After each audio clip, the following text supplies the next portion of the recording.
The human foot is a masterpiece. It's our main connection point with the ground and has the potential to make your whole body work better. But when we cram them in soft padded shoes all day long and let the feet become weak, you may have problems arise that you wouldn't have even expected. Lack of foot strength can lead to ankle, knee, hip, and even back problems. Strong feet has been shown to improve posture and balance while also leading to stronger legs. Restoring our barefoot abilities is step one. Then we'll do some exercises designed to strengthen the toes, feet, and ankles. Let's barefoot our way back to life. So test number one, this is gonna give you a lot of information about your feet. Do your toes point in or do they splay out? Naturally, our toes are meant to open and face outwards. So if your toes face inwards pretty naturally, that probably means you're wearing shoes that shove your toes into a small toe box. So step one is to get barefoot more often to free your feet. And then while you're sitting on the couch in the evenings, work on spreading your toes, trying to get your pinky toe and your big toe to move away from each other. And in the beginning, you can actually do this with a little bit of assistance from your hands. And if you get really good, you can start actually putting your fingers between your toes and really spacing them out. You can also twist for a little extra.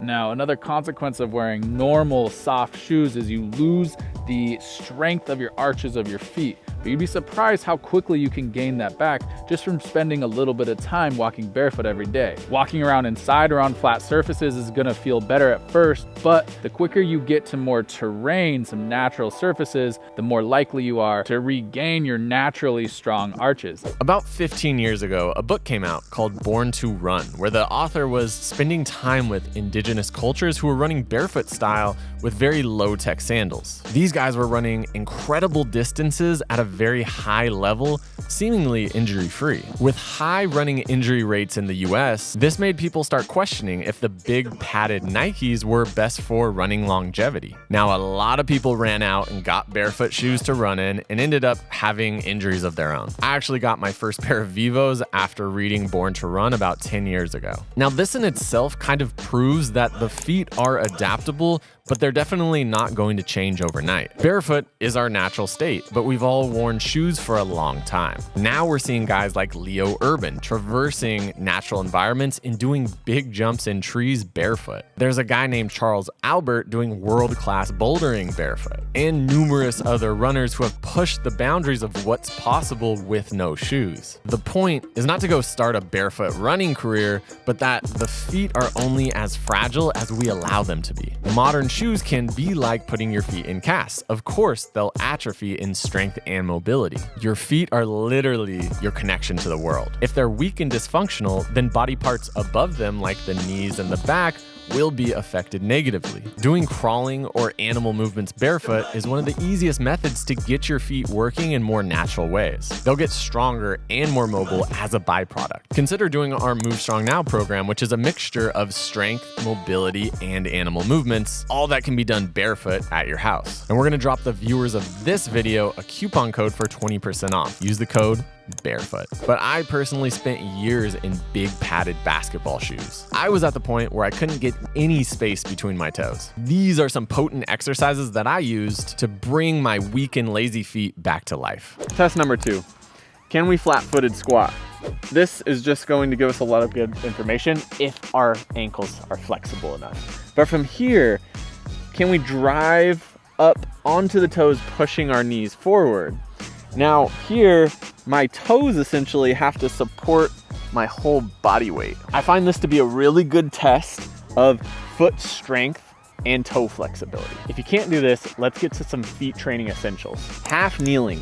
One leg squats, the other is in this kneeling position, but we want to dig those toes in, and notice how much my toes are actually stretched here while supporting my body weight. It's also very good for the knee as well. Try to spend around 20 to 30 seconds on each side. And when you're starting to become comfortable, you can start to switch while staying low. So now we get some good stimulus for the foot moving in this rotational fashion as well. A lot of the time what you'll find is going back to your deep squat, you'll feel a lot more comfortable and relaxed. That's the power of turning your feet on.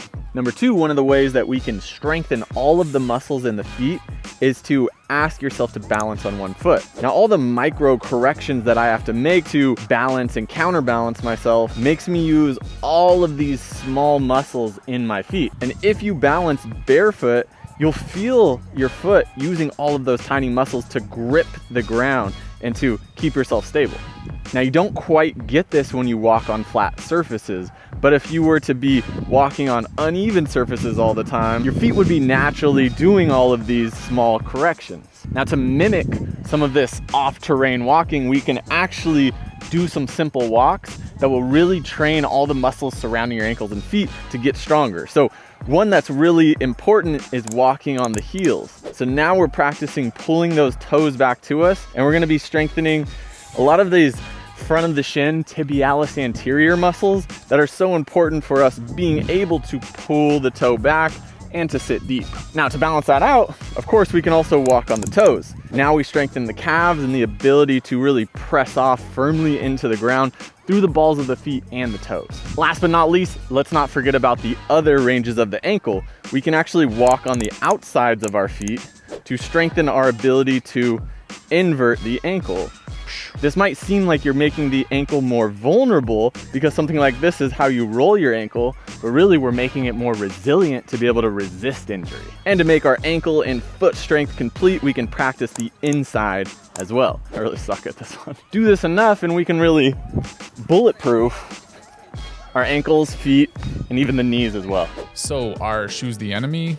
Not really. I mean, we spend our lives walking around on hard surfaces like concrete, and you should protect your feet. There's no need to go grocery shopping barefoot. But the thing is, most shoes aren't foot shaped. They cram the toes into the front and they elevate the heel. The immediate result is they're soft and pretty comfy. But the long-term results are stiff and weak feet. That can lead to other problems as well. If you were to do barefoot training every day, then you could get away with wearing a soft, high-heeled shoe. But maybe a better option is to find a shoe that protects your feet from rocks or concrete, but still allows your foot to move in a more natural way. Just look up minimalist shoes and find a pair you like. But there is a difference in minimalist shoes versus barefoot, and you may have heard of grounding. So, grounding. It can sound kind of woo-woo, but much research has confirmed that getting your feet on natural surfaces is actually stress reducing. And haven't you noticed that sitting on the grass in a nice park can be quite settling to your system? It has a way of putting your stressors in perspective. Our society is obsessed with finding the new health gadget that will take away all your pains and make you younger. But could it be that we have this health optimizer right at our fingertips? Or better yet, in our backyards? Barefoot training has far-reaching positive effects on your body, while also improving mental health. It seems like low-hanging fruit to me. One of the best ways to get barefoot stimulus is to do your training sessions you're already doing barefoot or in some minimalist shoes. Just grab a pair to keep in your gym bag. For example, in a lunge or a push-up, if you're wearing a stiff shoe, you're missing out on a lot of that toe stretching you'd otherwise get. And even more approachable is to make the rule no shoes at home. Even if you're on your porch or in your backyard, choose to make the habit, and you'll slowly see your feet adapt. And this is one of the coolest feelings, when your feet crave to be free.